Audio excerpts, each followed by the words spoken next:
Emily and her family moved to a new town. They found a big house on a hill. The house was old and looked a bit scary. Emily's mom said, "This will be our new home." Emily's dad said, "We'll fix it up and make it nice." But Emily felt something was wrong. At night, Emily heard strange sounds. The wind howled and the trees outside looked like monsters. Emily's little brother, Tommy, was scared too. "Can I sleep in your room?" he asked. Emily said yes. The first night in the house, Emily couldn't sleep. She kept hearing whispers. It sounded like someone was saying her name. Emily, Emily. She looked around but saw no one. Tommy was fast asleep. The next day, Emily asked her mom if she heard anything strange. "No, dear," her mom said. "It's just an old house. Old houses make noises." Emily didn't believe her. She asked her dad. He said the same thing. That night, the whispers came back. "Emily, Emily." Emily covered her ears, but the whispers got louder. She woke Tommy. "Do you hear that?" she asked. Tommy listened, but heard nothing. "Go back to sleep," he said. Emily couldn't sleep. She decided to look around the house. She grabbed a flashlight and went downstairs. The floor creaked with every step. She checked the living room, the kitchen, and the dining room. Everything was quiet. Then she went to the basement door. The door was old and rusty. It made a loud noise when she opened it. Emily pointed her flashlight down the stairs. The basement was dark and cold. She saw something move in the corner. Emily took a deep breath and went down the stairs. Her flashlight flickered. She saw old furniture and boxes. Then she saw it, a shadow. The shadow moved and whispered, "Emily, Emily." She dropped the flashlight and ran back upstairs. The next morning, Emily told her parents. "There's something in the basement," she said. Her dad went to check but found nothing. "It's just your imagination," he said. Emily knew what she saw. She decided to find out more about the house. Emily went to the town library. She asked the librarian if there were any old records about her house. The librarian found an old newspaper. The headline read, "Family disappears from Hill House." Emily's heart raced as she read the story. The newspaper said a family lived in the house many years ago. They disappeared one night and were never found. People said the house was haunted. Emily knew she had to find out the truth. She went back home and told Tommy. "We need to find out what happened," she said. Tommy was scared but agreed to help. They decided to explore the basement again. This time, they found a hidden door behind some boxes. The door was locked, but Emily found an old key nearby. The key fit the lock. Emily and Tommy opened the door and found a small room. The room was dark and smelled bad. They saw old toys, books, and clothes. Then they saw something that made them scream, "Bones." Emily and Tommy ran upstairs and told their parents.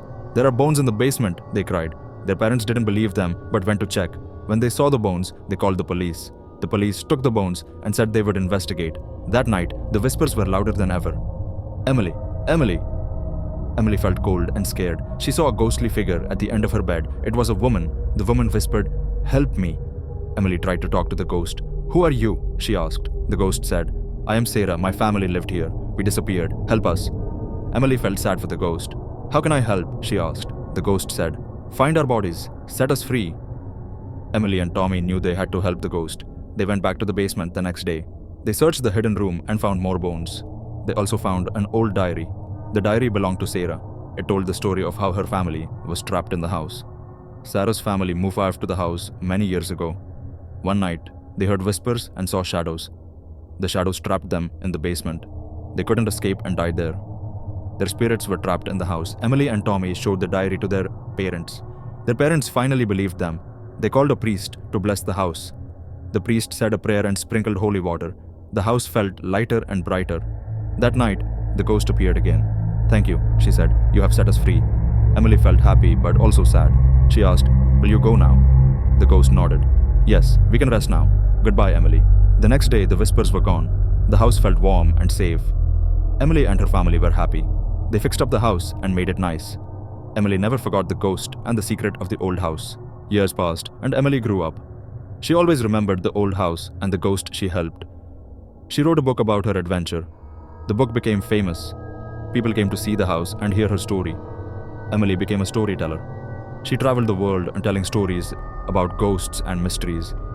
But she always came back to the old house. It was her home, and it held a special place in her heart. One day, a young girl named Lily visited the house. She was curious about the stories she heard. Emily welcomed her and showed her around. Lily asked, "Is it true about the ghost?" Emily smiled and said, "Yes, it is true. Do you want to hear the story?" Lily nodded eagerly. Emily told her the story of the whispers, the shadows, and the ghost. Lily listened with wide eyes. When Emily finished, Lily said, "I want to help ghosts too." Emily smiled and said, "Maybe one day you will." Emily continued to tell her story to many visitors. She wrote more books and became famous. But she never forgot the ghost she helped. She made sure the old house stayed a happy place. Years later, when Emily was old, she felt a cold breeze in the house. She saw a shadow and heard a whisper, "Emily, Emily." It was the ghost. "Thank you," the ghost said. "We will never forget you." Emily smiled and felt at peace. She knew she had done something good. She had helped the ghost and her family. The old house was no longer haunted. It was a place of memories and stories. Emily passed away peacefully in her sleep. Her family kept the old house and her books. They told her story to their children. The legend of the haunted house and the brave girl who helped a ghost lived on. The old house stood on the hill, a reminder of the past. People came to visit and hear the story. They felt a chill when they heard the whispers, but they also felt warmth, knowing that Emily had brought peace to the haunted house. And so, the story of the whispering shadows and the brave girl named Emily was told for many generations. The old house became a symbol of hope and courage, and Emily's legacy lived on, forever in the hearts of those who heard her story.